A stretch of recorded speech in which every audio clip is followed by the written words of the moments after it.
All right, here's the question. Are we going to interview the sweet and talented Susan Lucci or the mean and manipulative Erica Kane?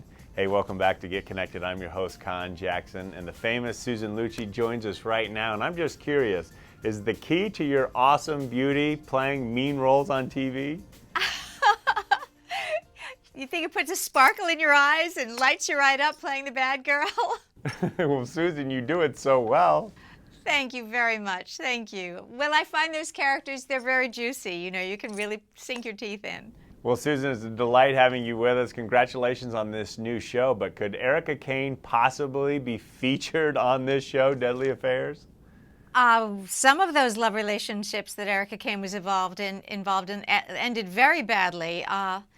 Yes, I guess a couple of them could have been. Susan, I love the promotional video for this. It talks all about affairs and if people are cheating. So what have you learned from the show that is a sign that someone might be cheating on you? Well, during the course of Deadly Affairs, the character I play as the host of Deadly Affairs gives tips. For example, if a man is suddenly, if your spouse or your partner is suddenly having more sex with you, that could be a sign. Then again, if he's having less sex with you, that could be a sign. Gifts coming your way all of a sudden, that could be a sign. The poor guy can't win, you know, so you just kind of have to use your instincts. Well, you were also quoted in the paper as saying the world has gone mad with how many affairs are happening. Is that one of the reasons you signed on to this project, to make a big change? Certainly, these are interesting stories, and they involve relationships, and they certainly take my breath away if I'm watching the news. What's interesting to me too is that, you know, you watch the news, you hear a horrible story, and then the next day another one. Some of them stay in our range of our radar for a while, but usually they're dropped after a while and a new story replaces them, and you never know what happened, and you don't have a sense of any kind of closure.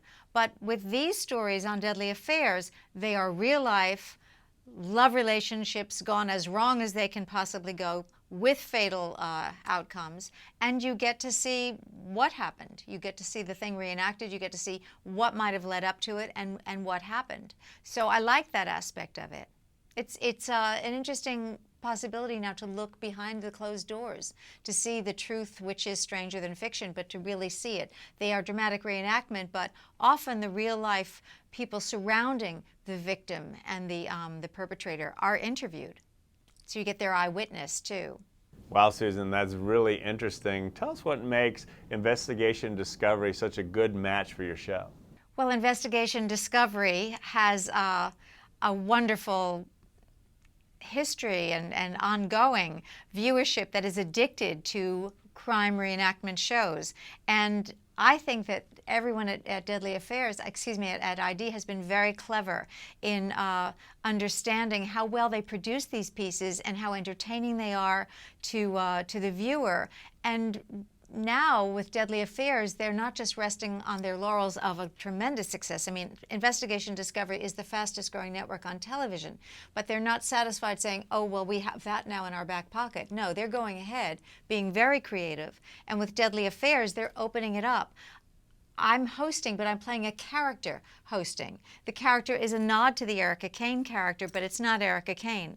I also get to play some characters within the characters. For example, I play Rosie the Riveter at one point, work with power tools. I was boxing this week with a 6'2" guy with major six-pack. Things I've never done before. So that makes it interesting too, and lots of costume changes, and I'm on location as the host, and I do all the narration. So it's a little different, even for Investigation Discovery, who already has enormous success with their programming. Well, I'm excited to see you play those roles, in particular Rosie the Riveter, but you have to tell us what's been the key to your success of 43 years of marriage?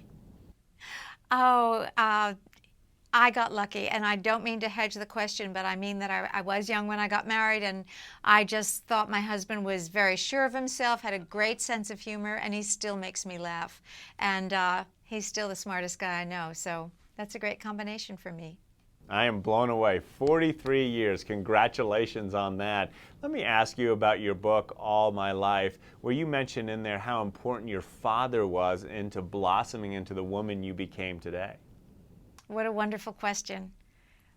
I think my father's true believing in me since I can remember was central to who I became, who I am, how I feel about myself.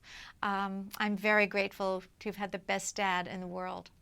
Well, I'm glad you had such a great role model and encourager, because we've got to enjoy all your success. And given that, what advice would you give to the rest of us living our dreams, given what you've been able to achieve?